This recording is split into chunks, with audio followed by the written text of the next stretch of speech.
கால வேளையில் கர்த்தர் பேசணும். நாங்கள் எங்கள் வாழ்க்கையை உணர்வதற்கு கர்த்தர் எங்களுக்கு கிருபை தரணும்.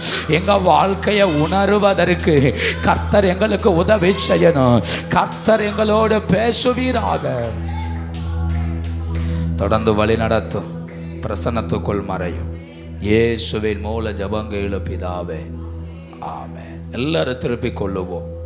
ஏசாயா 5ஆம் அதிகாரம் முதல் 6 வசனத்தை எல்லாரும் சேர்ந்து வாசிக்க போகிறோம்.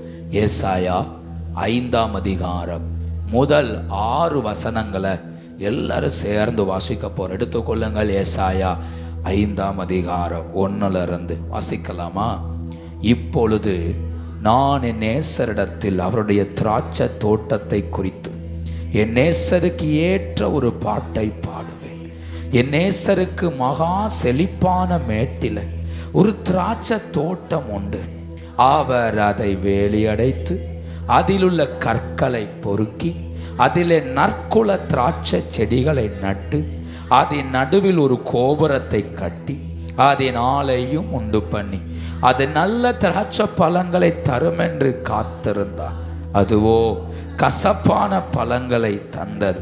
எருசலேமின் குடிகளே, யூதாவின் மனுஷரே, எனக்கும் என் திராட்சை தோட்டத்துக்கும் நியாயம் தீருங்கள்.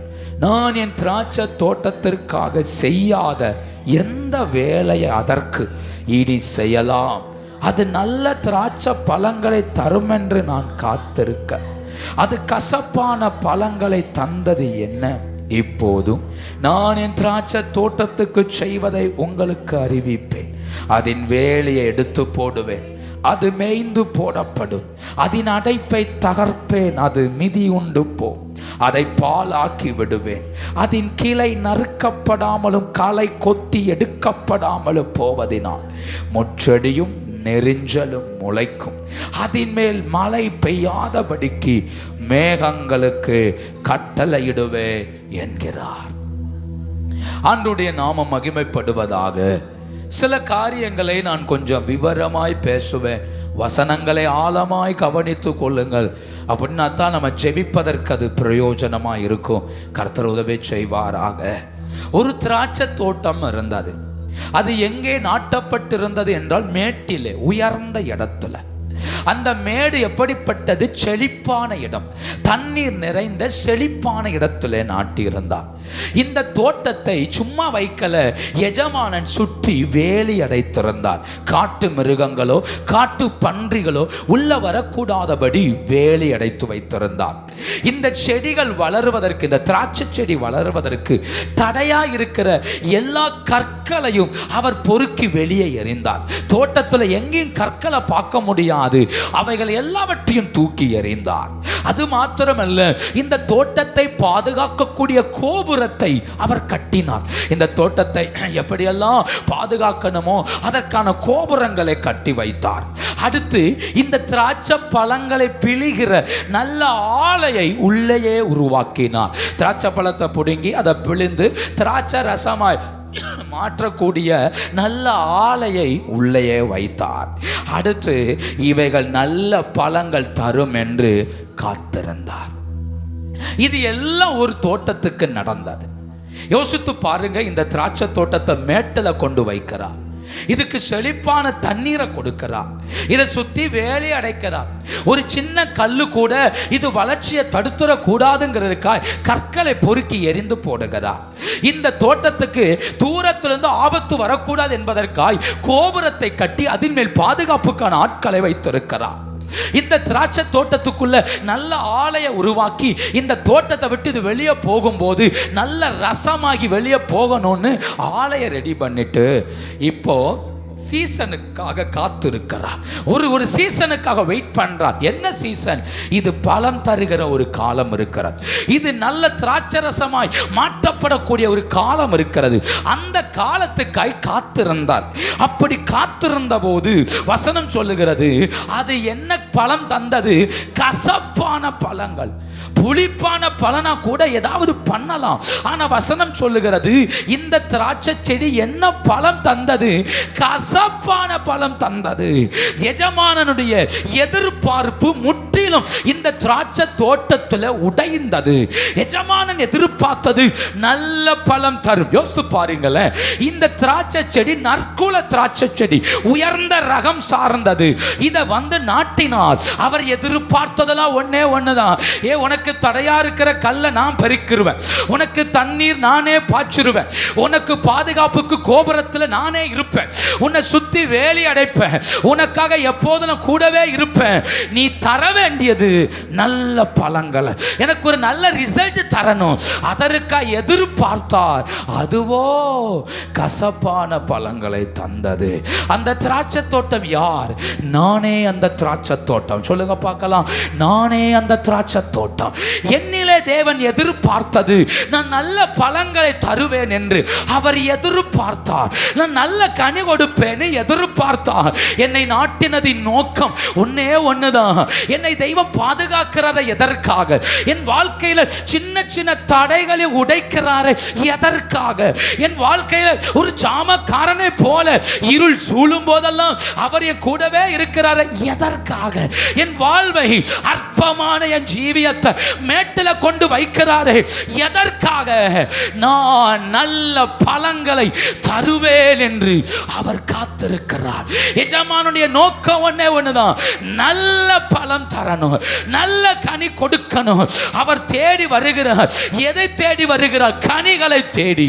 இயேசு கிறிஸ்து வழி அருகே ஒரு அத்தி மரத்தை பார்த்தபோது அதுல என்ன தேடினார் தெரியுமா? கனி இருக்குதா?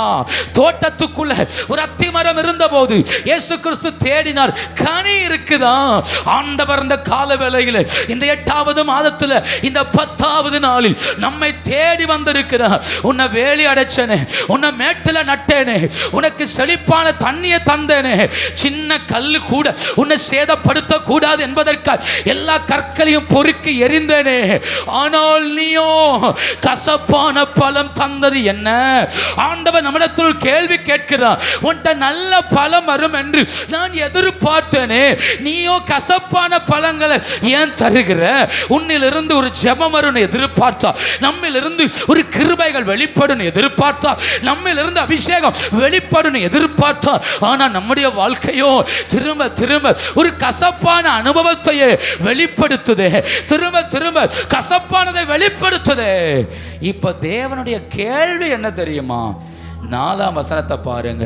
தேவனுடைய கேள்வி 4ஆம் வசனம், நான் என் திராட்சை தோட்டத்திற்காக செய்யாத எந்த வேலையை அதற்கு இனி செய்யலாம்? எஜமானன் கேட்கிறார், இனி என்ன வேலை செய்யலாம் சொல்லுங்க.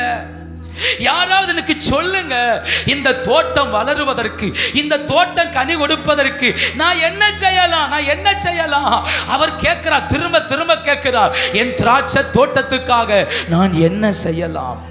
அந்த வார்த்தையை பாருங்க. அது நல்ல திராட்சை பழங்களை தரும் என்று நான் காத்திருக்க அது கசப்பான பழங்களை தந்தது. அவர் சொல்றார், யூதா மனுஷரே, எருசலேமின் குடிகளே, எனக்கு நியாயம் தீருங்கள். என்ன நியாயம் தீருங்கள்?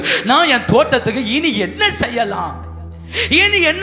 கற்கள் இல்ல, வேலி அடைச்சிட்டேன், இவனை சுத்தி ஒரு காட்டு மிருகமும் இல்ல, இவனுக்கு கோபுரத்தை நாட்டி தூரத்தில் வர ஆபத்தை கூட அவனுக்கு வெளிப்படுத்தி அவனை பாதுகாத்துட்டேன், மேட்டில் கொண்டு வச்சிருந்தேன், செழிப்பான தண்ணியை கொடுத்தேன், நானே அவனை பாதுகாத்தேன். இதை விட நான் வேற என்ன செய்ய முடியும்? அவனுக்கு இவன் ஏன் கனி தரல? இவன் ஏன் கசப்பான கனிகளை தந்தான்? உங்கள் இருதயத்தை நோக்கி நீங்கள் கேட்டு பாருங்கள், நான் ஏன் கசப்பான கனிகளை தருகிறேன்? ஆண்டவர் எதிர்பார்க்கிறது போல் என் ஜீவியம் ஏன் அமையவில்லை? தெய்வம் எதிர்பார்க்கிற மாற்றங்கள் எனக்குள் ஏன் வருவதில்லை? அவர் என்னை வேலி அடைக்காம இல்லை, என்னை பாதுகாக்காம இல்லை, என்னை பிரசன்னத்தால் நிரப்பாம இல்லை. அப்படியானால் இதையெல்லாம் நடந்தும் எனக்கு ஆண்டவர் கேட்கிறார், வேற நான் என்ன செய்யலாம்? இவனை திரும்ப எடுப்பதற்கு என்ன செய்யலாம்? அதனால கோபத்தில் என்ன சொல்றாரு? 5ஆம் வசனத்துல, வேலியை எடுத்து போடுவேன், அது மேய்ந்து போடப்படும், அடைப்பை தகர்ப்பேன், அது மிதி உண்டு போகும், தோட்டத்தை பாழாக்குவேன், களை கொத்தி எடுக்காததால் முட்செடியும் நெரிஞ்சலும் முளைக்கும், மழை பெய்யாதபடி வானத்தை அடப்பேன். இந்த கால வேளையில் ஒரு பாரத்தோடு உங்கள் நடுவில் நான் நிற்கிறேன். ஆண்டவர் நம்மிடத்தில் எதிர்பார்க்கிறார், இது நல்ல கனி தரும் என்று அவர் காத்திருக்கிறார். அவர் வருஷங்களை காத்திருக்கிறார். ஏன்னா அவர் வேலி எடுக்க மனம் இல்லை, ஆனாலும் சொல்றார் வேலி எடுப்பேன். வேலியை மட்டும் எடுத்தா என்ன ஆகும் தெரியுமா? அது மேய்ந்து போடப்படும். சத்துரு உள்ள வந்து மேய்ந்து போடுவான். வேலியை மட்டும் எடுத்துட்டா சத்துரு நிர்மூலமாக்குவான். அதனால வேலை எடுக்க முடியாது. ஆனாலும் கர்த்தர் சொல்றார் எடுப்பேன். அப்படியாவது மனம் திரும்புவானா என்று ஆண்டவர் காத்திருந்தார். அவைகளோ கசப்பான கனிகளை தந்தது. இந்த கால வேளையில் நம்ம ஆண்டவரை பார்த்து சொல்லணும், என் வாழ்க்கையை கர்த்தர் மாற்றணும், என் ஜீவியத்தை கர்த்தர் மாற்றணும். தேவன் எதிர்பார்க்கிற ஒரு நல்ல கனி உள்ள ஜீவியம் எனக்கு வேணும். தேவன் என்கிட்ட ரிசல்ட் எதிர்பார்க்கிறார். யோசித்து பாருங்களேன், பெற்றோர் எதுக்கு ஸ்கூலுக்கு அனுப்புகிறாங்க, எதுக்கு காலேஜ் அனுப்புகிறாங்க? நேரம் போகலன்ட்டா இல்லையே, அவன்கிட்ட ரிசல்ட்டை எதிர்பார்க்கிறோம். அவன் நல்லா படிக்கணும், நல்ல மார்க் எடுக்கணும். நல்ல மார்க் எடுத்தால் தான் வாழ்க்கையில் உயர முடியும். நல்ல காலேஜில் நல்லா படிக்கணும், அரியர் வரக்கூடாது, எக்ஸாமில் ஃபெயில் வரக்கூடாது. ஏன் ரிசல்ட் எதிர்பார்க்கிறோம்? நம்ம பிள்ளைக்காக அவ்வளவு செலவழித்தோம், அதற்கு ஒரே ஒரு பதில் தான், ரிசல்ட் தான். அதுக்காக அவ்வளவு கடன் பட்டாலும் கண்ணீர் வடித்தாலும் செலவழிப்பது, அது கையில் ஒரு சம்பாத்தியம் வரணும். ஒரு 22 வயசு 23 வயசு வரும்போது அது கையில் சம்பளம் வரணும், நல்ல வேலைக்கு போகணும், இந்த குடும்பத்தை காப்பாற்றணும், இந்த வீட்டை வழி நடத்தணும், அந்த ஸ்தானத்துக்கு வரணும். அந்த ரிசல்ட்டுக்காகத்தான் நம்ம கஷ்டத்தை பார்க்காம, நம்முடைய கண்ணீர்களை பார்க்காம, நம்முடைய தேவைகளை பார்க்காம அந்த பிள்ளைகளுக்கு போராடுகிறோம். அம்மா, இயேசு நமக்காக போராடுகிறார். நாம் நல்ல கனிகளை தருவோம். நம்மளை கொண்டு ஏதாவது செய்யலாம் நினைக்கிறார், நம்மளை கொண்டு ஏதாவது சாதிக்கலாம் நினைக்கிறார். நாம் அவருக்கு தேவை, நம்முடைய வாழ்க்கை அவருக்கு தேவை. நம்மை கொண்டு அவர் கிரியை செய்ய விரும்புகிறார். ஆண்டவரால் தூதர்களை அனுப்பி செய்ய முடியும், தனியா இறங்கி செய்ய முடியும். அப்படியெல்லாம் முடிந்தும் ஏன் நம்மை தேடுகிறார்? நான் ஒரு பாத்திரம், நான் ஒரு திராட்சை செடி. என் தெரியுமா, என்னை புள்ளியும் போ என்னிலிருந்து புறப்படுற திராட்சை ரசம் அது ராஜாக்களை மகிழ பண்ணும், அது அநேகரை மகிழ பண்ணும், அநேகரை பலப்படுத்தும். ஆண்டவர் நம்மள எதிர்பார்க்கிறது, நீ ஒரு பயன் உள்ள பாத்திரமாய் அந்த வீட்டுக்கு, அந்த குடும்பத்துக்கு பயனுள்ள பாத்திரமாய் நீ வாழணும். நீ வாழணும். என்னை ரட்சித்ததின் நோக்கம் அதுதான். என் வீட்டுக்கு நான் பயனுள்ள பாத்திரமாய் இருக்கணும். என்னை கழுவி சுத்தமாக்குவதின் நோக்கம் என் வீட்டுக்கு நான் பயனுள்ள பாத்திரமாய் இருக்கணும். ஆண்டவர் நம்மளை வேலி அடைப்பதின் நோக்கம் என் வீட்டுக்கு நான் ஒரு பிரயோஜனமான பாத்திரமாய் இருக்கணும். நான் திறப்பில் நிற்பேன் எதிர்பார்க்கிறார், நான் ஜெபிப்பேன் எதிர்பார்க்கிறார், நான் அழுவேன் எதிர்பார்க்கிறார். எஸ்தரை போல என் ஜீவனையும் கொடுக்க ஆயத்தமாவேன் எதிர்பார்க்கிறார். முர்தெக்காயை போல வஸ்திரத்தை கிழித்துக் கொண்டு அழுவேன் எதிர்பார்க்கிறார். ஆமா, என் வாழ்க்கையை தேவனுக்கு முன்ன நிறுத்துவேன் எதிர்பார்க்கிறார். இதையெல்லாம் கர்த்தருடைய எதிர்பார்ப்பாக்கும், இதெல்லாம் ஆண்டுடைய ஏக்கமாக்கும். இது இல்லாததுனாலதான் இன்னைக்கு கேட்கிறார், நீ கசப்பான கனிகளை தந்தது என்ன? அதுக்காக உன்னை வேலி அடைச்சேன், அதுக்காக உன்னை பாதுகாத்தது, இதுக்குதான் உன்னை கர்த்தர் பாதுகாத்தாரா? கசப்பான கனிகளை தந்தது என்ன? என்ன? அதுக்கு ஒரே ஒரு காரணம்தான். இது கசப்பான கனிகளை தந்ததற்கு ஒரு காரணம் உண்டு.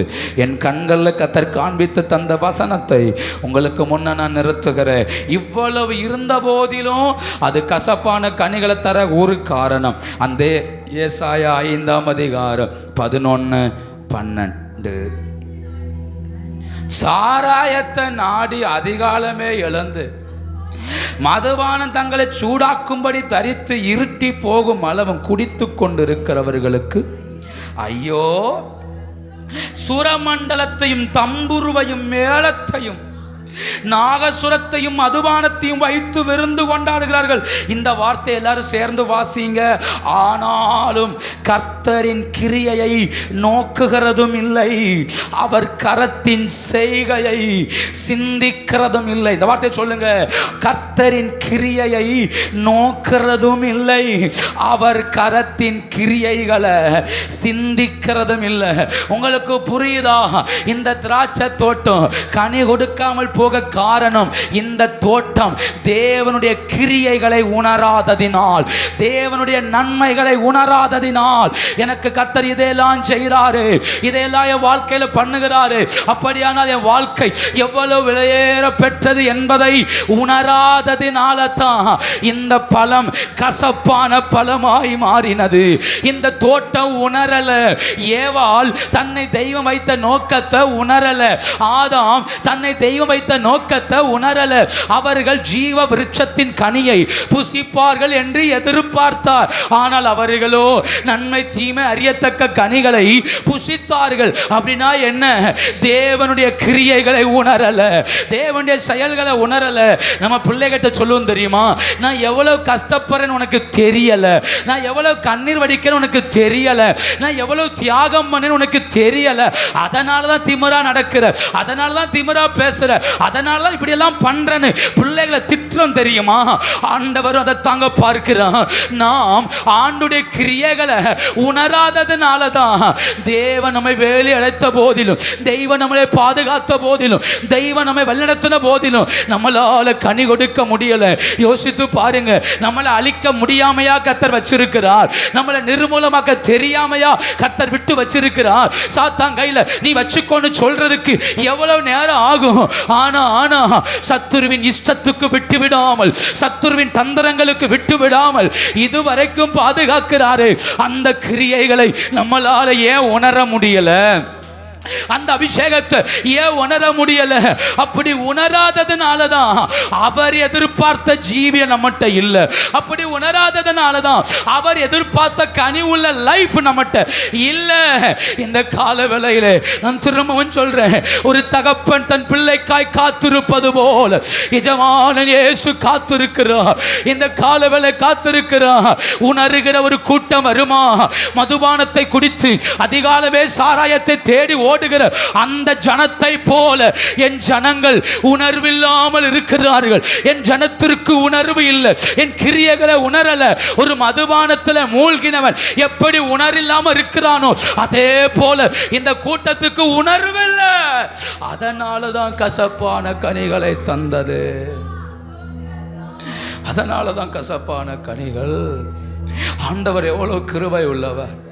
வேலி அடைச்சாரு, பாதுகாத்தாரு, ஒவ்வொரு கல்லுகளா பொறுக்கினாரு, ஒவ்வொரு சொப்பனங்கள், ஒவ்வொரு தரிசனங்கள், ஒவ்வொரு ஜபங்கள்ல சின்ன சின்ன தடைகா இருந்ததெல்லாம் உடைச்சாரு.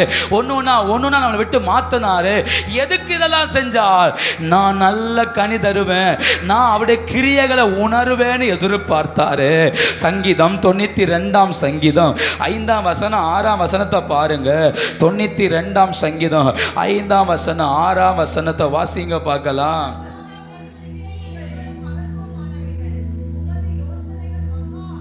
உம்முடைய யோசனைகள் மகா ஆழமானவைகள், மிருக குணமுள்ள மனுஷன் அதை அறியா, மூடன் அதை. அந்த வார்த்தையெல்லாம் வாஸ்து பாருங்க. கர்த்தாவே, உம்முடைய கிரியைகள் எவ்வளவு மகத்துவமானவைகள், உமது யோசனைகள் மகா ஆழமானவைகள், ஆனா மிருக குணமுள்ள மனுஷன் அதை அறியான். யார் அதை உணர மாட்டா? மிருக குணமுள்ள மனுஷனால அதை என்ன செய்ய முடியாது. உம்முடைய செய்கைகள் எவ்வளவு பெரியது தெரியுமா? உம்முடைய யோசனைகள் எவ்வளவு ஆழமானவைகள் தெரியுமா? ஆனா மிருக குணமுள்ள மனுஷனால, இப்படி சொல்றனே, ஆமே, தேவனுடைய பிரசனத்தை உணராதவனால அவைகளை உணர முடியலையே. மிருக குணமுள்ள மனுஷனால தேவனுடைய கிரியைகளுக்கு நன்றி சொல்ல முடியலையே. மிருக குணமுள்ள மனுஷனால இதெல்லாம் கர்த்தரால் வந்ததுன்னு சொல்ல முடியலையே. கர்த்தர் அதைத்தானே எதிர்பார்க்கிறார், அதைத்தானே கர்த்தர் தேடுகிறார். நான் கர்த்தருடைய கிரியைகளை உணர்ந்து இதுவரை என்னை நடத்தினவர் என்னை நடத்துவார் என்கிற விசுவாசம் என்னில பெருகுன்னு எதிர்பார்க்கிறார். என்னை நடத்தினவர் என்னை ஆசீர்வதிப்பார் எதிர்பார்க்கிறார். நாமும் சாராயத்தை குடித்து அதுல மூழ்கினவனை போல உலகத்திலேயே வாழ்றோம், உலகத்திலேயே நோக்கி ஓடுறோம். யாராவது நீங்க எப்படி இருக்கீங்கன்னு சொன்ன, கர்த்தர் என்ன நல்லா வச்சிருக்கிறார்னு நமக்கு சொல்ல முடியலையே. நான் சபைக்கு போறேன், கர்த்தர் என்னை ஆசீர்வதிக்கிறார் சொல்ல தெரியலையே, நம்மளால சொல்ல முடியல.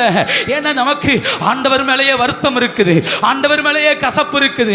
ஆண்டவர் எனக்கு என்ன செய்தார், ஆண்டவர் எனக்கு என்ன நன்மை செய்தார், என் குடும்பத்தில் ஒன்றும் செய்யலையே, என் வாழ்க்கையில் ஒன்றும் செய்யலையே, நான் நினைச்சது போல நடக்கலையே, ஆண்டவர் மேல வருத்தம் இருக்குது, ஆண்டுடைய கிரியைகளை உணர முடியல. இந்த கால வேளையிலே இவர்களுக்கு பேர் மிருக குணம் உள்ளவன். இவர்கள் யார் தெரியுமா? மதுபானத்தை தேடி ஓடுகிற அந்த மனுஷனை போன்றவர்கள். அதிகாலமே எழுந்து பல்லு தேய்க்கிறதுக்கு முன்னாடி மதுபானத்தை தேடி ஓடுகிற வாழ்க்கை எவ்வளவு தரமட்டமா இருக்குமோ அவ்வளவு தரமட்டமானது. தேவனுடைய கிரியைகளை உணராதது, தேவனுடைய வல்லமையை உணராதது, அவருடைய நன்மையை உணராதது அவ்வளவு மோசமானது, மோசமானது. மத்தேயு சுவிசேஷம் 11ஆம் அதிகாரம் ஒரு பட்டணத்தை பார்த்து கர்த்தர் சொன்ன வார்த்தை. மத்தேயு 11ஆம் அதிகாரம் 23ஆம் வசனத்தை பாருங்க. மத்தேயு 11:23, வான பரியந்தம் உயர்த்தப்பட்ட கப்பர்நகுமே, நீ பாதாள பரியந்தம் தாழ்த்தப்படுவாய். உன்னில் செய்யப்பட்ட பலத்த செய்கைகள் சோதோமிலே செய்யப்பட்டிருந்ததானால் அது இந்நாள் வரைக்கும் நிலைத்திருக்குமே. வானபரியந்தம் உயர்த்தப்பட்ட கப்பர்நகும், சொல்லுங்க, வானபரியந்தம் உயர்த்தப்பட்ட கப்பர்நகுமை பார்த்து சொல்றாரு, ஏ வாண்ட செய்த கிரியைகளை பாவம் செய்த சோதோம் பட்டணத்துக்கு செஞ்சிருந்தா அவன் மனம் திரும்பி இருப்பான், அவன் அழுது சோமன் இருப்பான். 21ஆம் வசனத்தை பாருங்க. கோராசீனே உனக்கு ஐயோ, பெத்சாயிதாவே உனக்கு ஐயோ, உங்களில் செய்யப்பட்ட பலத்த செய்கைகள் தீருவிலும் சீதோனிலும் செய்யப்பட்டிருந்ததானால் அப்பொழுதே ரெட்டுடுத்தி சாம்பலில் உட்கார்ந்து. எதுக்குங்க ஆண்டவர் நம்மளை ஆசீர்வதிக்கிறார்? எதுக்குங்க கர்த்தர் வாழ்க்கையில் அற்புதம் செய்கிறார்? எதுக்கு நம்முடைய வாழ்வில் பாதுகாப்பை தருகிறார்? ஒன்னே ஒண்ணுதான், நான் அவரோடு நடப்பதற்காக, நான் அவருடைய பிரசன்னத்தில் நடப்பதற்காக. ஆனா சொல்றாரு, கோராசீனா இருக்கட்டும், பெத்சாயிதாவா இருக்கட்டும், கப்பர்நகுமா இருக்கட்டும், அற்புதங்களை விரும்பி வாங்கினா, அதிசயத்தை விரும்பி வாங்கினா, நன்மை நடப்பதற்காக ஜெபம் பண்ணா, நன்மைக்காக போராடினா, அவனுக்கு நன்மை நடந்துச்சு. ஆனா அதுக்கு பிறகு அவன் மனம் திரும்பல. அதுக்கு பிறகு தன் ஜீவியத்தை கர்த்தர் கையில ஒப்பு கொடுக்கல. அதற்கு பிறகு தேவனுடைய கிரியைகளை உணரல. அப்படி உணராததுனால கர்த்தர் சொல்றாரு, வான பரியந்தம் உயர்த்தப்பட்டவைகள் பாதாள பரியந்தம் தாழ்த்தப்பட்டு போகும். அப்போ உணராதவனுடைய நிலை மோசம். கசப்பான கனிகளை தர காரணம் உணராததுனால. என் எஜமானன் கற்களை பொறுக்கிறாரு, என் எஜமானன் வளரணும்னு பிரயாசப்படுறாரு, என் எஜமானன் எனக்காக தண்ணீர் பாய்ச்சுறாரு, என் எஜமானன் எனக்கு உதவி செய்யறாரு, என்னோடு பேசுறாரு, இதையெல்லாம் உணராததுனால தான் அந்த திராட்சை செடி கசப்பான கனிகளை தந்தது. இதற்கு ஒரு நல்ல உதாரணம் இருக்கிறது. 1 சாமுவேல் 12ஆம் அதிகாரம் 24ஆம் வசனத்துக்கு வாருங்க. 1 சாமுவேல் 12:24ஆம் வசனம்.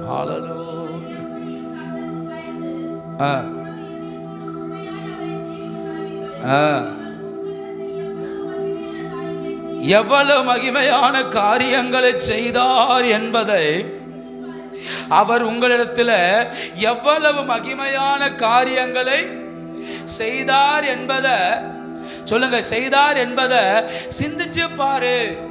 சாமுவேல் சொல்றாரு ஜனங்களை பார்த்து, உங்க நடுவுல கர்த்தர் செய்த கிரியைகளை சிந்திச்சு பாருங்க. இந்த 12ஆம் அதிகாரம் ரொம்ப முக்கியமான ஒரு அதிகாரம். நான் ஏன்னு பின்னாடி சொல்றேன், ஒன்றுனா சொல்லிட்டு வரேன், கவனியுங்கள். இப்போ 8ஆம் அதிகாரத்தில் தான் இவங்க ராஜாவை கேட்டாங்க. சாமுவேல்கிட்ட வந்து எங்களுக்கு ராஜா வேணும்னு சொன்னாங்க. அதன்படியே ஆண்டவர்கிட்ட ஜெபம் பண்ணாரு. சாமுவேல்கிட்ட கர்த்தர் ராஜாவை கொடுத்துட்டார். ராஜாவை கொடுத்ததுக்கு அப்புறம் இந்த 12ஆம் அதிகாரத்தில் ராஜாவை அறிமுகப்படுத்திட்டு ராஜாவை ஜனங்களுக்கு முன்ன நிறுத்திட்டு இந்த சாமுவேல் பேச ஆரம்பிக்கிறார். அன்னைக்கு நாகாஸ் என்கிற ராஜா யுத்தத்துக்கு வந்தான். அதில் சவுல் உள்ள போய் அந்த ஜனத்தை காப்பாற்றினார். காப்பாற்றினதுக்கு பிறகு இந்த சாமுவேல் ராஜாவை முன்ன விட்டுட்டு பேச ஆரம்பிக்கிறார். என்ன பேசினார் தெரியுமா? அதில் வாஸ்து பாருங்க, 8ஆம் வசனத்தை பாருங்க. யாக்கோபு எகிப்தில் போயிருக்கும் போது அப்பொழுது கர்த்தர் மோசேயும் அவர் என்ன சொல்றார் பார்த்தீங்களா? யாக்கோபு எகிப்திற்கு போயிருக்கும்போ அவங்க கஷ்டப்படும்போ கர்த்தர் யாரை அனுப்புனாரா? சொல்லுங்க, யார் அனுப்புனார்? மோசேயும் ஆரோனையும் அனுப்புனார். ஒன்னா ரெண்டாவது 9ஆம் வசனத்தை பாருங்க.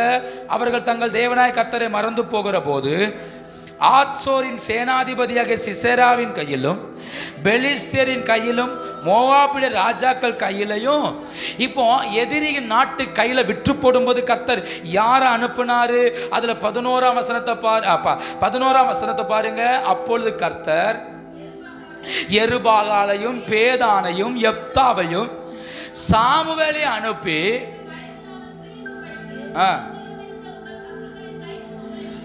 அப்போ யாக்கோபின் ஜனங்கள் எகிப்துல கஷ்டப்பட்டப்போ கர்த்தர் யார் அனுப்புனாரு?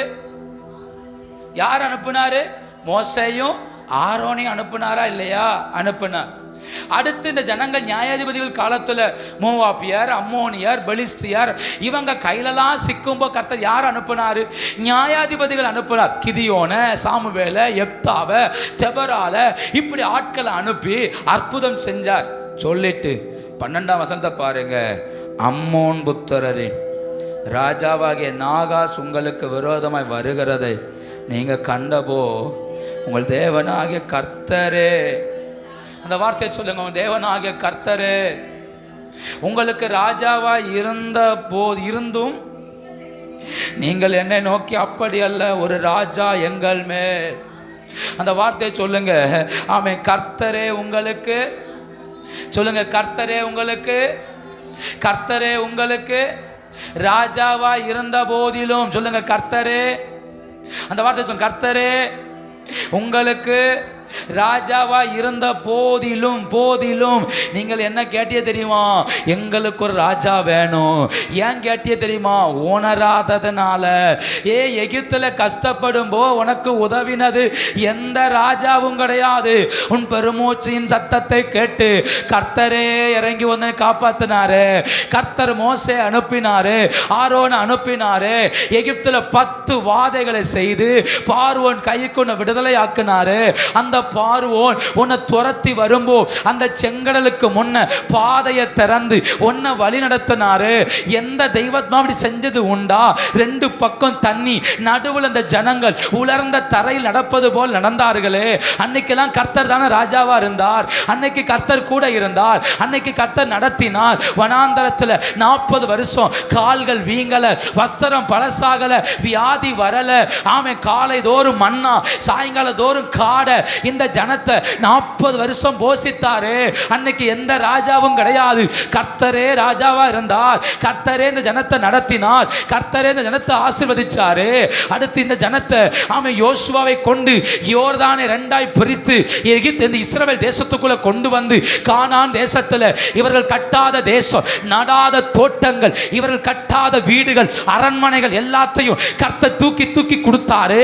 எத்தனை பெரிய பெரிய ராஜாக்களை ஆண்டவர் சங்கரித்தாரு. இவர்களுக்கு முன்ன சேனாதிபதியாய் கர்த்தர் நடந்து போனாரு. ஆமே, அதற்கு பிறகு நியாயாதிபதிகள் காலங்களில் இவர்கள் கஷ்டப்படும் போதெல்லாம் ஆண்டவர் நியாயாதிபதிகளை எழுப்பி, ஆமே, கிதியோனை எழுப்பினார். ஆமே, யெப்தாவை எழுப்பினார். தெபராலை எழுப்பினார். ஏகுத்தை எழுப்பினார். சம்காரை எழுப்பினார். இப்படி ஒவ்வொருத்தரையா எழுப்பி எழுப்பி எழுப்பி இந்த ஜனத்தை மீட்டெடுத்தாரு. இதையெல்லாம் செய்த போதிலும் இப்ப ஒரு பிரச்சனை வருது. அம்மோனின் ராஜாவாகிய நாகாஸ் என்பவன் அடிக்கடி வந்து இஸ்ரவேலுக்கு தொந்தரவு கொடுத்துட்டே இருக்கிறான். அடிக்கடி வந்து இஸ்ரவேலை மேற்கொண்டுட்டே இருக்கிறான்.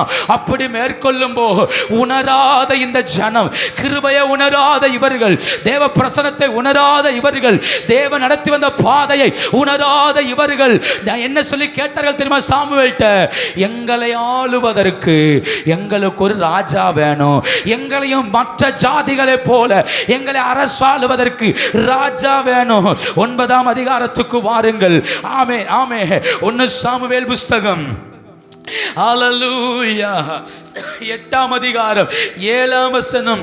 1 சாமுவேல் 8ஆம் அதிகாரம் 7வது வசனம். அப்பொழுது கர்த்தர், ஜனங்கள் உன்னிடத்தில் சொல்வதெல்லாவற்றிலும் அவர்கள் சொல்லை கேள், அவர்கள் உன்னை தள்ளவில்லை. நான் அவர்களை ஆளாதபடிக்கு. இந்த ஜனங்கள் யாரை தள்ளினார்கள்? தேவன் தங்களை ஆளாதபடிக்கு யாரை தள்ளிட்டாங்க? தேவனை தள்ளினார்கள்.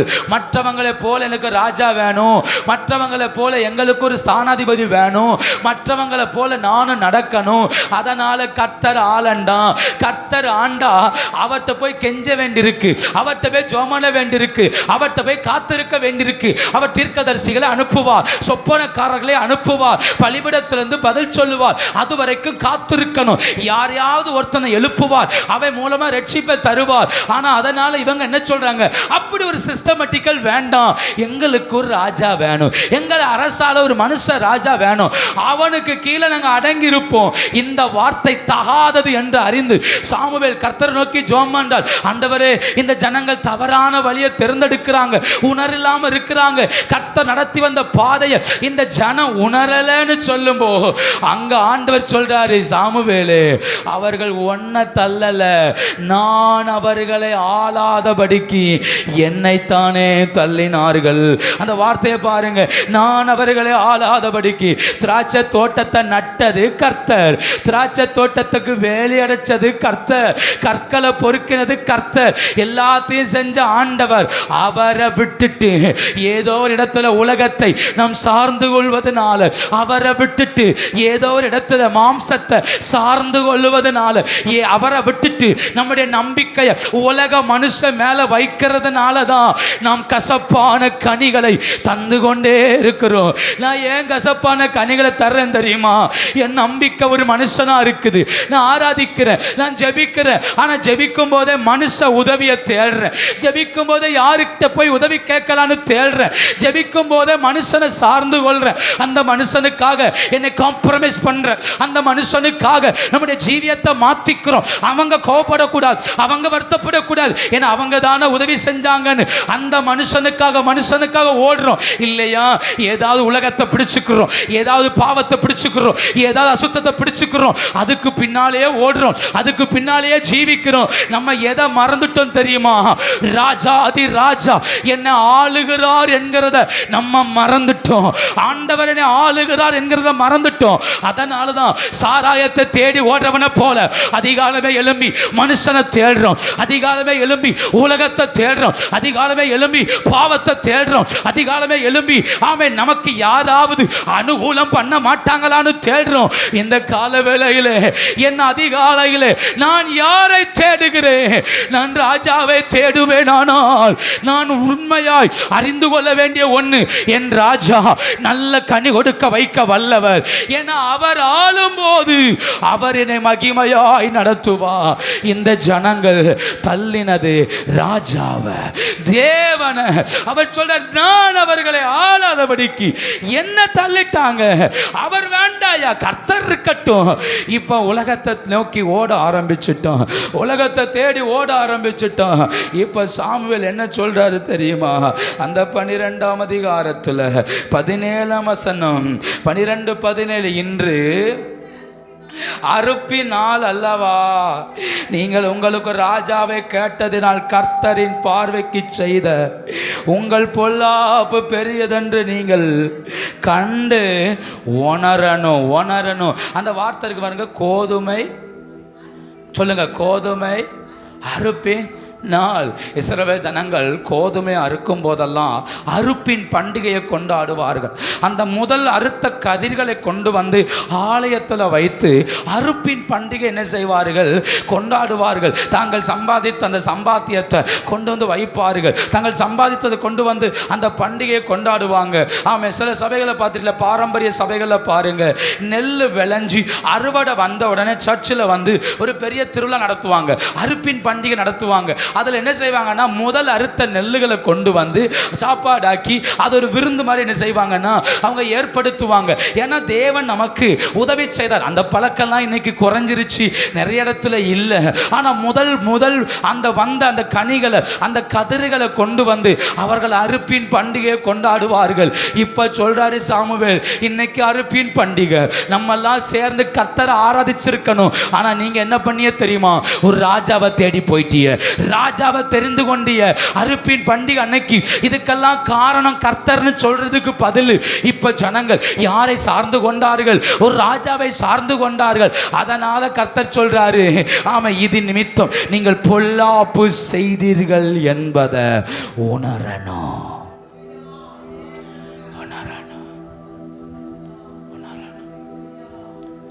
முன்னெல்லாம் தேவ நன்மை செஞ்சா சபையில் எழும்பி சாட்சி சொல்ல வெக்கப்படவே மாட்டோம். நான் இப்பெல்லாம் சாட்சி சொல்லணும்னா நமக்கு ஒரு வெக்கம். தேவன் நன்மை செஞ்சா, கர்த்தர் நன்மை செஞ்சான்னு சொல்றதுக்கு நமக்கு ஒரு வெக்கம். கர்த்தர் எனக்கு அனுகூலம் செய்தார்னா அனுகூலம் செய்தான்னு சொல்ல வெக்கம். சபை நடுவில் கர்த்தரை மகிமைப்படுத்த நமக்கு ஒரு வெக்கம். அவங்களுக்கு தெரிஞ்சிரும், இவங்களுக்கு தெரிஞ்சிரும், நம்ம போகிற பாதை அவங்களுக்கு புரிஞ்சிரும், நம்ம வீட்டில் நடந்த நன்மைகள் அவங்களுக்கு தெரிஞ்சிரும். இப்படியே வாழ ஆரம்பிச்சிட்டோம் இல்லையா? ஆனால் மனுஷன் போய் உட்காந்து புகழ்ந்து பேசுகிறோமே, எனக்கு அது நடந்துச்சு, இது நடந்துச்சு, அந்த ஆள் உதவி செஞ்சாங்க, இந்த ஆள் உதவி செஞ்சாங்க, அதனால தான் இதெல்லாம் நடந்துச்சு, அதனால தான் இதெல்லாம் வந்துச்சு, அந்த மனுஷன் மட்டும் இல்லைன்னா இதெல்லாம் நடந்திருக்காது, அந்த நபர் மட்டும் இல்லைன்னா இதெல்லாம் வந்திருக்காது. யோசித்து பாருங்க. அறுப்பின் பண்டிகை கொண்டாட வேண்டிய நம்ம, ஆண்டவர் தான் எனக்கு தந்தான்னு சொல்ல வேண்டிய நம்ம யாரை சொல்லிட்டு இருக்கோம் தெரியுமா? மனுஷனை உலகத்தை புகழ்ந்துட்டு இருக்கிறோம், வாய்ப்பு தந்தவங்களை புகழ்ந்துட்டு இருக்கிறோம். யாரையோ சார்ந்து கொண்டு இவங்க நிமித்தம் தான் நன்மை வரும், இவங்களால தான் ஆசீர்வாதம் வரும்னு யாரையோ சார்ந்து கொண்டு இருக்கிறோம். ஏன் ஜெபிக்கல? அவன் ஜோமன்ட்டே இருந்தேன், அந்த மனுஷனை பார்க்க போலாம் நினைச்சேன், அவங்கள பார்க்க போலாம் நினைச்சேன். ஜெபிக்கிற நேரத்தை விட அந்த மனுஷன் போயிட்டு வந்தா இப்போ காரியம் நடக்கும். ஜெபிக்கிற நேரத்தை விட இந்த மனுஷன் உதவி கேட்டா காரியம் நடக்கும். ஜெபிக்கிற நேரத்தை விட இந்த இடத்துக்கு போயிட்டு வந்தா காரியம் நடக்கும். யோசித்து பாருங்க, நான் யாரை தெரிந்து கொண்டு? ஆண்டவர் நல்ல பலன் தரும் என்று தான் என்ன வேலையடைச்சார், நல்ல பலன் தரும் என்று தான் எனக்கு உதவி செய்தார், நல்ல பலன் தரும் என்று தான் எனக்கு கிருபை தந்தார். ஆனா நான் கசப்பான பலன்களை தர காரணம் தேவனுடைய கிரியைகளை உணராததனால, தேவனுடைய நன்மைகளை உணராததனால. ஐயோ, கர்த்தர்லாம் நன்மை செய்தார், கர்த்தர்லாம் அனுக்கிரகம் செய்தார். நான் ஒன்று சொல்லட்டுமா? கர்த்தர் நன்மை செய்தார்னு உணர்வோமானால் சபையில் வரும்போ நம்முடைய சத்தம் கம்பீர சத்தமா இருக்கும், நம்முடைய ஜெபம் கம்பீரமா இருக்கும், ஆராதனை கம்பீரமா இருக்கும். எந்த தெரியுமா? கர்த்தர் அல்லவா எனக்கு நன்மை செய்தா, கர்த்தர் அல்லவா எனக்கு உதவினா. ஏன்னா கர்த்தர் சமூகத்துக்கு வரும்போ ஒரு நடுக்கம் இருக்கும். என் பலத்துல இல்லப்பா, என் பலத்துல சாதிக்கலப்பா, நான் சாதிச்சது உங்க பலத்துல, நான் ஜெயிச்சது உங்க பலத்துல. என்னைக்கெல்லாம் நியாயாதிபதிகள் கர்த்தரை சார்ந்து கொண்டார்களோ அவர்கள் காலங்களிலெல்லாம் கர்த்தர் இளைப்பாறுதலை தந்தார். என் தெரியுமா? கர்த்தர் எங்க ராஜாவா இருக்கிறாரோ அங்க தெய்வம் உயர்ந்திருக்கிறார்.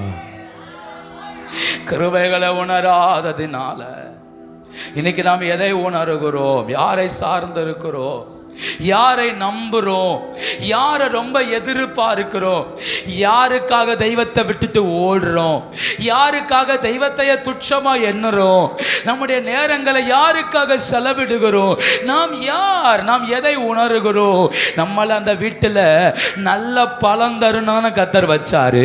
நீங்க நல்ல பழம் தந்தா அந்த திராட்சை ரசத்தை வைத்து அந்த குடும்பம் ஆசீர்வாதமா இருக்கும்னு நம்பிதானே கர்த்தர் தந்தாரு.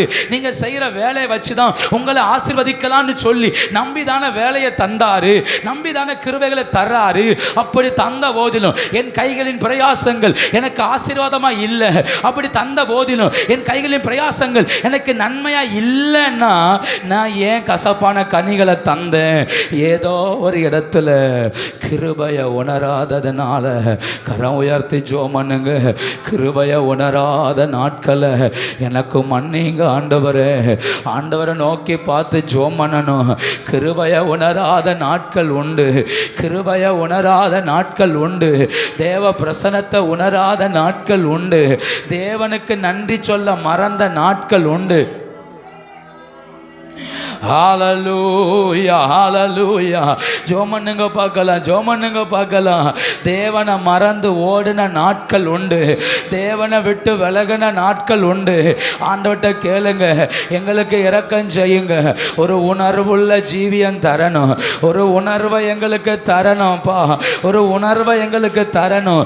நான் நல்ல கனி தருவேன்னு கர்த்தர் எதிர்பார்க்கிறார், நான் நல்ல பழங்களை தருவேன்னு எதிர்பார்க்கிறார். நான் கசப்பான பழங்களை தந்தது உணராததுனால, கசப்பான கனிகளை தந்தது தெய்வத்தை உணராததுனால, அவர் தான் அற்புதம் செய்தார்னு உணராததுனால, அவர் தான் இரக்கம் செய்தார்னு உணராததுனால, எனக்கு உதவி செய்க ஆண்டவரே,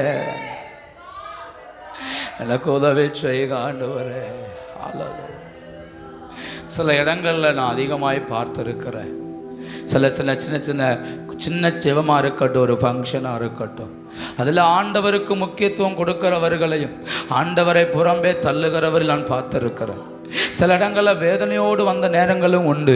ஆண்டவருக்கு ஒரு சின்ன முக்கியத்துவம் கூட இல்லையே, கர்த்தருடைய நாமத்தை உயர்த்துறதுக்கு இந்த இடத்துல ஒரு சின்ன வாய்ப்பு கூட இல்லையே அப்படின்னு வேதனைப்பட்டுட்டு வந்த நாட்கள் உண்டு.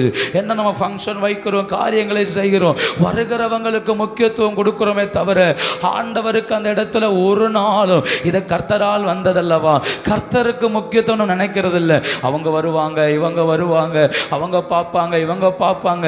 அதனால் நம்முடைய நோக்கமெல்லாம் மற்றவங்களை திருப்திப்படுத்துறதுலையே போயிடுது, மற்றவங்களை தேடி தேடி ஓடுறதுலே போயிடுது. இந்த கால வேளையில் ஒன்று உணருங்க, உங்கள் வீடுகளுக்குள்ள தேவன் உயர்ந்திருக்கணும், தெய்வம் உயர்ந்திருக்கணும். அவர் அல்லாமல் ஒன்றும் இல்லை, அவர் இல்லாமல் ஒன்றும் இல்லை. நீங்கள் திராட்சை தோட்டம், உங்கள் தோட்டம் கனி கொடுக்கணும், உங்கள் தோட்டம் வளரணும், உங்கள் தோட்டம் செழிக்கணும். அங்கே தெய்வம் உயர்ந்திருக்கணும், அங்கே தெய்வம் அசைவாடணும், அங்க தெய்வ ராஜாவா இருக்கணும், அங்க மனுஷன் ராஜாவா இருக்கக்கூடாது. அந்த வீட்டுக்கு தலைவன் கர்த்தரா இருக்கணும், அந்த குடும்பத்துக்கு தலைவன் கர்த்தரா இருக்கணும். ஆண்டவர் அந்த வீட்டுக்கு தலைவரா இருப்பாரானால் அந்த வீட்டை மகிமைப்படுத்த கர்த்தர் வல்லவர், அந்த குடும்பங்களை மகிமைப்படுத்த கர்த்தர் வல்லவர். உங்களை வைத்திருப்பதின் நோக்கம் நீங்கள் நல்ல பழங்களை தருவீர்கள் என்று, கர்த்தர் நாட்டின நோக்கம் நீங்கள் நல்ல பழங்களை தருவீர்கள் என்று, தேவன் நாட்டினதின் நோக்கம் நீங்கள் நல்ல பழங்களை தந்து அந்த குடும்பத்தை வளர்ப்பீர்கள் என்று நம்பிதான் தந்தார்.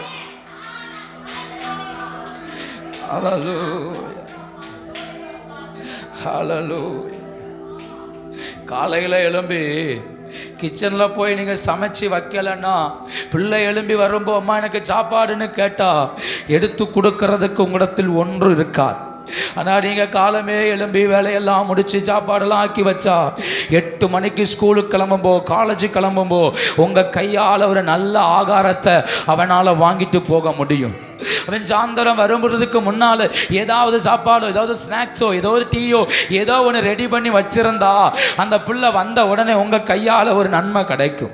அந்த பிள்ளை எதிர்பார்க்கிறது உங்கள்கிட்ட இருந்தா அந்த பிள்ளைக்கு ஒரு பலன் கிடைச்சிட்டே இருக்கும். உங்கள் குடும்பத்துக்கு பலன் நீங்கள் தானே, உங்கள் வீட்டுக்கு பலன் நீங்கள் தானே. நீ கசப்பான பழத்தை கொடுத்தா உங்கள் பிள்ளை பட்டினி கிடக்கும், நீங்கள் கசப்பான பழத்தை கொடுத்தா உங்கள் வீடு பட்டினி கிடக்கும், நீங்கள் கசப்பான பழத்தை கொடுத்தா உங்க வாழ்க்கை விழுந்து போகும், நீங்க கசப்பான பழத்தை கொடுத்தா அந்த தோட்டம் முழுக்க கசப்பு வாசனை வீசும். ஆனா நீங்க நல்ல பழம் கொடுத்தா அந்த தோட்டம் ஜெயமா இருக்கும், நீங்க நல்ல கனி கொடுத்தா அந்த தோட்டம் மகிமையா மாறும். நான் சொல்ற வார்த்தையை நன்றாய் புரிந்து கொள்ளுங்கள். நான் எப்படி இருக்கிறேனோ அதை பொறுத்து என் தோட்டத்தை தெய்வம் ஆசீர்வதிக்கிறார். நான் எப்படி இருக்கிறேனோ அதை பொறுத்து ஆண்டவர்கிட்ட கேட்க, ஆண்டவரே நான் நல்ல கனி கொடுக்கிற திராட்சை செடியா என் வீட்டுக்கு நான் நல்ல கனி கொடுக்கணும், என் வீட்டுக்காக நான் தரப்புல நிற்கிறவனா இருக்கணும், என் வீட்டுக்காக யுத்தம் பண்றவனா இருக்கணும், என் வீட்டுக்காக தூக்கத்தை நான் தியாகம் பண்றவனா இருக்கணும், என் வீட்டுக்காக என் ஆகாரத்தை நான் தியாகம் பண்றவனா இருக்கணும், என் வீட்டுக்காக நான் தேவனோடு போராடுகிறவனா இருக்கணும். தெய்வம் என்னை எதிர்பார்க்கிறது அதுதான். நமக்கு நல்ல வாழ்க்கையை தந்தது, நல்ல ஜீவியத்தை தந்தது, நல்ல பலனை தந்தது எல்லாமே அந்த குடும்பத்திற்கு நான் ஆசீர்வாதமாய் இருப்பேன் என்றுதான்.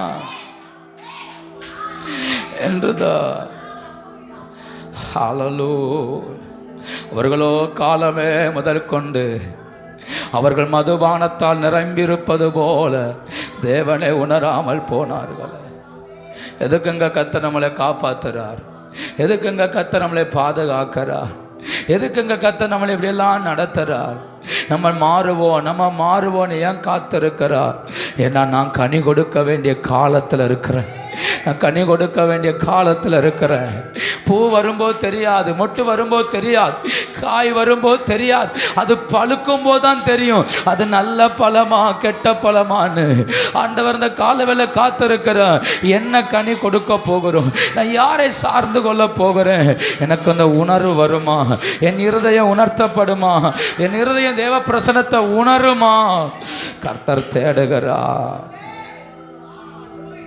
இயேசு கிறிஸ்து 40 நாள் ஊழியத்தை முடித்தார், பரமேறி போனார்.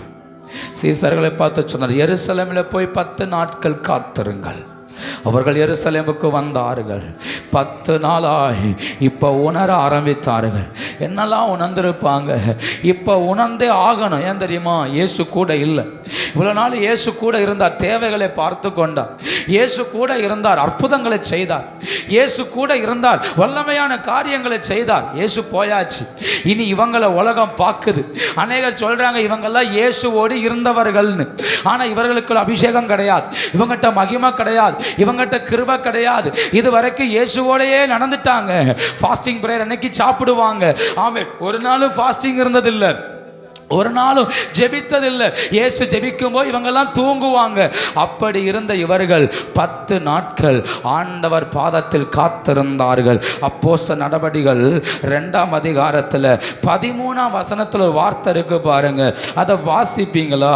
அப்போஸ்தலர் 2ஆம் அதிகாரம் 13ஆம் வசனம், நீங்கள் நினைக்கிறபடி இவர்கள் வெறி கொண்டவர்கள் இருக்குதா? அப்போஸ்தலர் 2:13-15 நீங்கள் நினைக்கிறபடி இவன் வெறி கொண்டவன். பேதுரு சொல்றாரு, நீங்களாம் நினைக்கிறபடி நாங்கள் போதையில் இல்லை. ஏசாயா 5 அதிகாரத்தில் காலமே ஒருத்தன் போதையை தேடி போனான், காலமே சாராயத்தை தேடி போனான். அவன் உணர்வில்லாதவன், ஆண்டுடைய கிரியைகளை உணராதவன். ஆனால் நாங்கள் 10 நாளா தேவ சமூகத்தில் காத்திருக்கிறோம், தேவ பிரசன்னத்துக்காய் காத்திருக்கிறோம். 10 நாளா ஆண்டவர் வரணுமே, அவர் சொன்ன வாக்குத்தத்தம் நிறைவேறணுமே, அவருடைய அபிஷேகம் இறங்கணுமே, வாக்குத்தத்தம் பண்ணப்பட்ட தேவ ஆவி இறங்கி வரணுமேன்னு 10 நாளா காத்திருக்கிறாங்க. இப்ப ஆவில நிரம்பி இவங்க ஜெபிக்கிறத கண்டபோது வசனம் சொல்லுகிறது, அங்க இருந்த ஜனங்கள் என்ன சொன்னாங்க தெரியுமா? இந்த பயல்வ குடியினால நிரம்பி இருக்கிறான், சாராயத்தை குடிச்சிட்டாக்கும் பேசிட்டு இருக்கிறான், இவனுடைய இருதயமெல்லாம் குடியினால நிரம்பி இருக்குன்னு. இப்ப பேதுரு சொல்றாரு, இது 3ஆம் மணி வேலையாயிற்று, பகல் 9 மணி, காலை 9 மணி ஆயிருச்சு, நாங்க குடிச்சு வெறிச்சிட்டு வரல, நாங்க குடிவெறியில நிரம்பி இருக்கல, மதுபானத்துல நிரம்பி இருக்கல. சரித்திரம் சொல்லுகிறது, வெந்தே கோஸ்தே எனும் நாள் வந்தபோது அவர்கள் மேல் வீட்டு அறையில் ஒருமனப்பட்டு அவர்கள் கூடி ஜெபித்த போது அதிகாலை 3 மணி அளவில் பரிசுத்தாவின் அபிஷேகம் அந்த மேல் வீட்டு அறையில் இறங்கினது. அந்த மேல் வீட்டு அறையை மூட அன்னைக்கு அக்கினி மயமான நாவுகள் அவர்களை நிரப்ப ஆரம்பித்தது. ஏசாயா 5 அதிகாரத்தில் உணர்வில்லாத ஒருவனை குறித்து போதையில் இருக்கிறான் என்று, சாராயத்தை தேடி போகிறான் என்று வேதம் சொல்லுகிறது. அப்போஸ்தலர் 2ஆம் அதிகாரத்தில் உணர்வுள்ள ஒரு கூட்டம், ஒரு 120 பேர் உணர்வோடு ஆண்டவர் சொன்ன வார்த்தைக்கு கீழ்ப்படிந்து மனுஷனை தேடி போகாமல், உலகத்தை தேடி போகாமல் ஒரு 10 நாட்கள் உணர்வுள்ள ஜீவியத்தோடு தேவ சமூகத்தில் அமர்ந்து ஆண்டவரே உம்முடைய ஆவியை அனுப்பு, ஒரே ஜெபம் தான் 10 நாளா, ஒரே ஜெபம் தான், உங்க ஆவியை அனுப்பு, உங்க அபிஷேகத்தை அனுப்பு, பிதாவின் வாக்குத்தத்தம் நிறைவேறணுமே. 10 நாளா ஒரு ஜெப குறிப்பு, 10 நாளா ஒரே ஜெபம். ஒரு குடிகாரன் புலம்புவது போல ஒரு 120 பேர் புலம்புறான். ஆண்டவரே உங்க ஆவி வேணும், இந்த மேல் விட்டு இறங்க மாட்டேன், இதை விட்டு இறங்குனா உங்க அபிஷேகத்தோடு தான் போவேன், இதை விட்டு இறங்குனா உங்க மகிமையோடு தான் போவேன். நல்ல திராட்சை பழமாய் கனி கொடுக்கிறவனாய் மாறாம இந்த இடத்தை விட்டு போக மாட்டேன். ஒருவன் விடாப்பிடியாய் ஒரு 120 பேர் ஜெபிக்கிறான். தேசமே தேடுகிறது, இந்த 120 பேரை கொல்லுவதற்கு தேடுகிறது. ஆனால் இந்த 120 பேர் ஜெபம் ஒண்ணே ஒன்று, ஆண்டவரே எங்களை பரிசுத்தமாக்கு, எங்களுக்கு அபிஷேகத்தை தாரு, எங்களுக்கு மகிமையை தாரு, பிதாவின் வாக்குத்தத்தம் எங்க வாழ்க்கையில நிறைவேறணும். திரும்ப திரும்ப திரும்ப ஜெபிக்கிறார்கள் ஜெபிக்கிறார்கள் ஜெபிக்கிறார்கள். பெந்தேகோஸ்தே நாள் என்று ஒரு நாள் வந்தது, ஒரு நாள் வந்தது. அந்த நாளிலே வசனம் சொல்லுகிறது, அவர்கள் வீட்டை முழுவதும் பலத்த காற்று அடிக்கிற முழக்கம் போல ஒரு சத்தம் கேட்க ஆரம்பித்தது. அவர்கள் வீடு முழுவதும் அந்த காற்றால நிரம்பினது, அந்த காற்றால நிரம்பினது.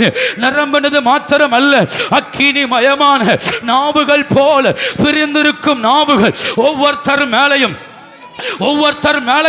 அமர ஆரம்பித்தது, அமர ஆரம்பித்தது. அதிகாலையிலேயே ராத்திரி முழுக்க ஜெபிக்கிறார்கள், 10 நாளாய் காத்திருக்கிறார்கள். அந்த அதிகாலையில், பெந்தேகோஸ்தே நாளின் அதிகாலையில் ஒரு மகிமை அன்னைக்கு இறங்கிச்சு. அந்த மகிமை அவர்களை மூட பரிசுத்த ஆவியினால் நிரப்பப்பட்டார்கள். பேதுரு சொல்லுகிறார், இது குடிவெறியின் ஆவி அல்ல, மதுபானத்தின் ஆவி அல்ல, உணர்வுள்ள ஆவி. நாங்கள் தெய்வத்தை உணர்ந்து தெய்வம் எங்களை ஆளணும், கர்த்தர் எங்களை ஆளுகை செய்யணும், பரிசுத்த ஆவியானவர் எங்களை ஆளணும் காத்திருந்ததுனால அவர் எங்களுக்கு தந்த மகிமையான அபிஷேகம் அல்லவா இறங்குது. ஒரு அபிஷேகம் இறங்குது. Take it, பெற்றுக்கோ. ஒரு அபிஷேகம் இறங்குது. ரீபாலா துடாதரா, ஒரு மகிமை இறங்குது. கண்ணை மூடி கைதட்டி பெற்றுக்கொள்ளுங்க. ஒரு அக்கினி அதரகத்துடா, உணர்வு உள்ளவனுக்கு ஒரு அக்கினி அதரகத்துடா. அவுடவனமாக ஆண்டவர் என்னை ஆளனோடு சொல்ற உணர்வு உள்ளவனுக்கு ஒரு அக்கினி அதரகத்துடா. அதரபவுடி ஆந்தரா, கர்த்தர் என்னை ஆளட்டும், கர்த்தர் என்னை ஆளுகை செய்யட்டும், அவருடைய ஆளுகைக்கு என்ன ஒப்பு கொடுக்கிறேன்னு சொல்ற ஒவ்வொருத்தர் மேலையும் ஒரு அபிஷேகம் அதரகத்துடா. எத்தனை பேர் கர்த்தரை உயர்த்துறீங்க? ஒரு அக்கினி விழுவதாக.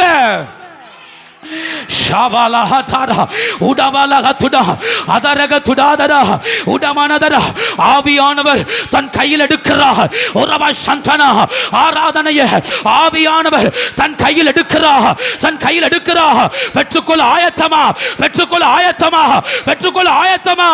இன்னைக்கு உணர்ந்தா ராஜா என்ன ஆளட்டும் நீ சொல்லுவாயானால் ஒரு வார்த்தை சொல்லு. அந்த அனல், அந்த அக்கினி விழுது. ராஜா என்ன ஆளட்டுன்னு சொல்லு. அக்கினி விழுது. கவாலவா அவுடாதரா அதரகத்துடா அதரபவுடி ஆந்தரா. உணர்வுள்ளவனுக்கு ஒரு மகிமை. ஷாபாலஹதர உடபாலதரா. விடாதீங்க. காலாஹாத்தாரா. எத்தனை பேர் கர்த்தரை உயர்த்துறீங்க? இனி விடாத. ஆவியானவர் தன் கையில் எடுத்திருக்கிறார். மகிமையோடு உன் நடுவில் ஆவியானவர் இறங்கி வந்திருக்கிறார்.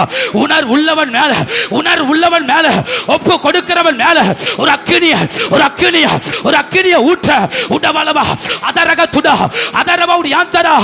ராஜா என்னை ஆளட்டும்னு யாரெல்லாம் சொல்றாங்களோ அவங்க மேலெல்லாம் இப்போ ஒரு அக்கினி விழுவதாக. ஷவாலஹதரா உடவலதரா. ராஜா ஆளட்டும்.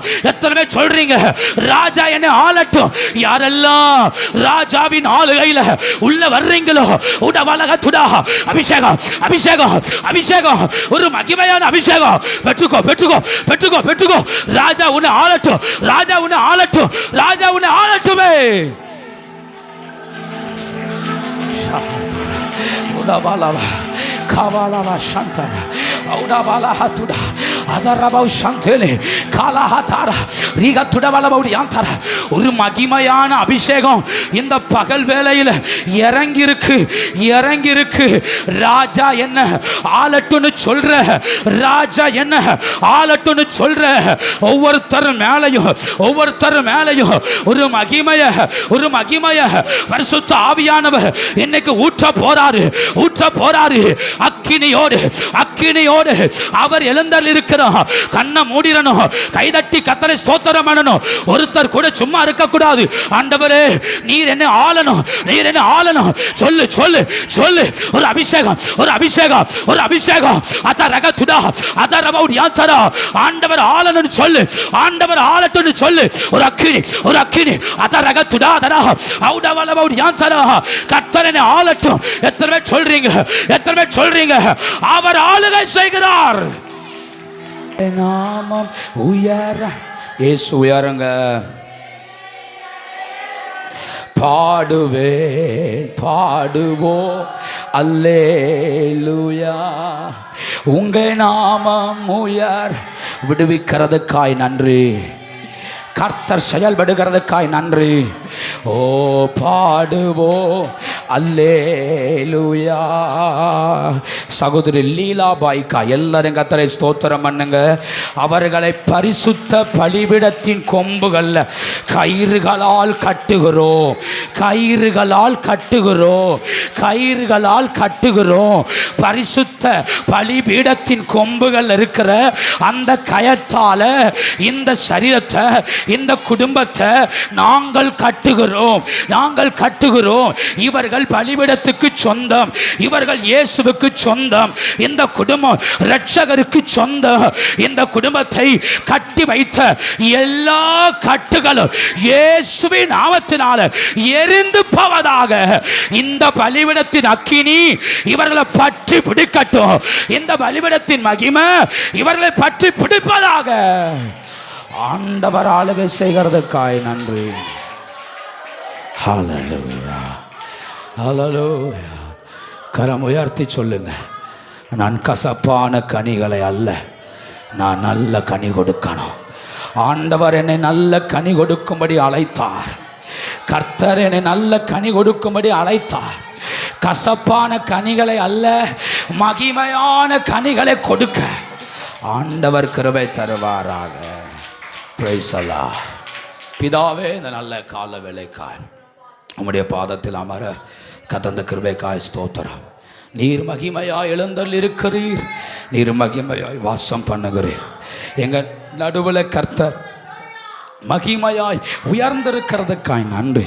நீர் தடைகளை உடைக்கிறீர், நீர் அந்தகாரங்களை நிர்மூலமாக்குகிறீர், நீர் சாத்தானின் ராஜ்யங்களை அழிக்கிறீர், நீர் சாத்தானின் கிரியைகளை அழிக்கிறீர். எங்கள் தேவகுமாரன் உம்முடைய ஆளுகை எங்கேயோ அங்கே அந்தகாரங்கள் நிர்மூலமாகிறது. உம்முடைய ஆளுகை எங்கேயோ அங்கே சாத்தானின் ராஜ்யம் உடைகிறது. இந்த குடும்பங்களுக்குள்ள ஜீவன் தருகிறதுக்காய் ஸ்தோத்திரம். தொடர்ந்து ஆளுகை செய்யும். இந்த வாரம் முழுவதும் கூட இரும், வழிநடத்தும். உடைய பிரசனத்தால் நிரப்பும். படிக்கிற பிள்ளைகள், சின்ன பிள்ளைங்க, பெரியவங்க, முதியவங்க, வேலைகள், வெளிநாடுகள், வெளி மாநிலங்களில் படிக்கிற வேலை செய்கிற எல்லாரையும் கர்த்தர் ஆளுகை செய்ய. கர்த்தருடைய மகிமை ஒவ்வொரு குடும்பங்களையும் மூடுவதாக. ஆண்டவர் உயர்ந்திருக்கணும், ஆண்டவர் மகிமைப்படணும். எல்லா துதி கன மகிமையும் இயேசு ஒருவருக்கே செலுத்துகிறோம். இயேசுவே உயர்ந்தரும். தடையெல்லாம் மாறட்டும். இயேசுவின் மூல பிதாவே, என் ஆத்துமாவே, முழு உலமே